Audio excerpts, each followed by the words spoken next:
কি নাম তোমার? আমার নাম মরিয়মের নেসা লিজা। লিজা, তোমার বয়স কত? আমার বয়স 24 বছর। লেখাপড়া কি পর্যন্ত করেছো? এই তো আমি ইন্টার ফার্স্ট ইয়ারে ফাইনাল পরীক্ষা দিই নেই। আচ্ছা ঠিক আছে, তুমি কি কি সমস্যা নিয়ে আসছিলে? আমি অনেকগুলো সমস্যা নিয়ে আপনার কাছে আসছিলাম। যেমন আমার ব্রেস্টে, ডান ব্রেস্টে টিউমার ছিল আজকে 15 বছর পর্যন্ত। আমি অনেক ধরনের ওষুধ খেয়েছি, এটা যায় না। মাথা ব্যথা ছিল, শুকনো কাশি, সাদা স্রাবের সমস্যা, তারপরে আমার গা হাত ফুলা যায়, অ্যালার্জির সমস্যা, মাজা ব্যথা, যে আমার বাচ্চা হয়েছে পেট মানে অনেক বড় হয়ে যায়, এগুলো নিয়ে আসছিলাম আর কি আপনার কাছে। আমার টেনশন করলো, মাথা ব্যথা, কারণে অনেক ধরনের সমস্যা নিয়ে আসছিল। দাঁত ব্যথা ছিল, আর এইগুলোই। তারপরে আমার বাবু হওয়ার পর 3 মাসের সময় যখন আমি শুনি, 2 মাসের সময় আপনার কথা শোনার পরে তারপর আমি আসলাম আর কি, আমার আম্মু নিয়ে এসেছি। আচ্ছা লিজা, তোমাকে অনেক ধন্যবাদ। এই রুগী আমার কাছে আসছিলেন গত ফেব্রুয়ারির 13 তারিখ। তোমার ডান স্তনে টিউমারটি এখন আগের চেয়ে ভালো আছে? ভালো আছে, এটা তো আমি দেখি না, হাতেও লাগে না। হাতেও লাগে না, তার মানে সম্পূর্ণ ভালো হয়ে গেছে। অনেক অনেক ধন্যবাদ তোমাকে। এখন মাথা ব্যথাটা কেমন আছে বলো তো? মাথা ব্যথা তোমার 15 বছরের একটা মাথা ব্যথার ইতিহাস। মাইগ্রেনের মাথা ব্যথা ছিল 15 বছর, এত বেশি ছিল যে তুমি লাইটের আলোর দিকে তাকাইলে, রোদ্রে, চুলার গরমে, ভ্রমণ করলে, প্রাইভেট কার চললে অত্যন্ত বেড়ে যেত, পরীক্ষা টেনশন করলেও বেড়ে যেত। এবং নীরব চুপচাপ থাকলে, বমি করলে অথবা চুল টানলে তোমার মাথা ব্যথা কমতো। এই 3-4 মাসের মধ্যে তোমার মাথা ব্যথা আর কয়বার হয়েছে? মাত্র এই তো একবার হয়েছে। তার মানে তোমার মাথা ব্যথাটা অনেক ভালো আছে। Very good. তোমার একটা শুকনা কাশি ছিল, এখন কাশিটা আগের চেয়ে ভালো আছে। 6 বছর তোমার শ্বাস বন্ধ হয়ে আসতো রাত্রে 2টা-3টার পর, এই পর্যন্ত শ্বাস বন্ধ হয় নাই। Very good. তোমার একটা সাদা স্রাবের সমস্যা আছে, 18 বছরের ইতিহাস। এখন তোমার সাদা স্রাবটা কেমন আছে বলো? এই তো সাদা স্রাবের সমস্যা একেবারে নেই। অনেক ধন্যবাদ। এটা তোমার খুব বেশি সমস্যা ছিল। ও সাদা স্রাবটা ছিল 18 বছরের, কখনো পানির মতো পাতলা, কখনো ভাতের মারের মতো দুর্গন্ধযুক্ত স্রাব। বর্তমানে সর্বক্ষণ স্রাব হয়, দাগ পড়ে যায়, ঠিক আছে? এখন কি সর্বক্ষণ হয় না একেবারে ভালো? একেবারে ভালো। অনেক ধন্যবাদ তোমাকে।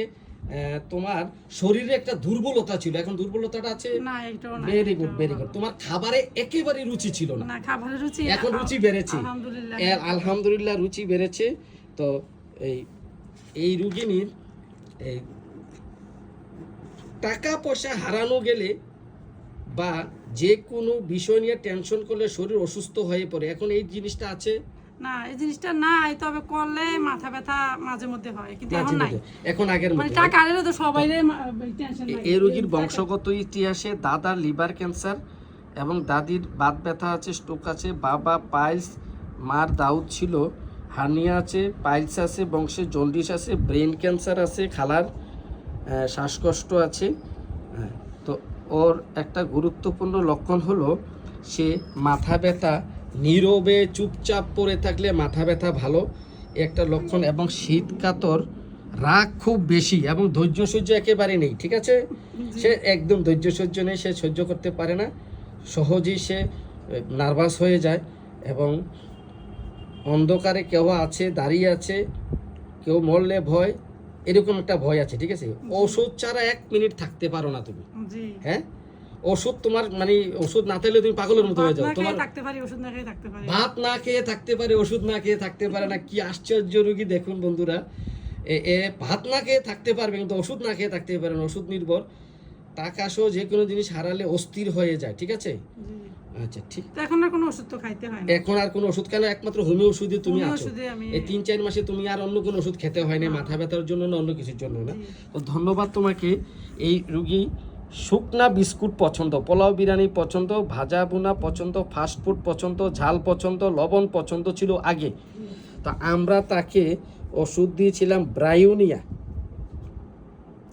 যেহেতু মাথা ব্যথা নড়াচড়ায় বৃদ্ধি, মাথা ব্যথা নড়াচড়ায় বৃদ্ধি। এখন টিউমার ভালো, সাদা স্রাব ভালো, ক্ষুধা ভালো, দুর্বলতা ভালো এবং মাথা ব্যথাও ভালো, কাশিও ভালো আছে। আমরা তাকে ব্রায়োনিয়া দিয়েছিলাম। তুমি আমার এই ওষুধ খেয়ে তুমি এখন সম্পূর্ণ ভালো আছো। আলহামদুলিল্লাহ। তোমাকে ধন্যবাদ ভিডিও করার জন্য, আমাকে অনুমতি দেওয়ার জন্য। ওকে, থ্যাংক ইউ। আপনাকে অনেক ধন্যবাদ। আপনার ওষুধ খাই আপনার উচিলে আমি ভালো হয়েছি, আলহামদুলিল্লাহ। আপনাকে অনেক অনেক ধন্যবাদ। আল্লাহ হয়েছে উচিলা, কিন্তু আপনার দ্বারা তো আমি ভালো হয়েছি আপনার মাধ্যমে এসে। থ্যাংক ইউ আপনাকে, আপনাকে অনেক ধন্যবাদ। যতক্ষণ ভিডিও করছে থাক।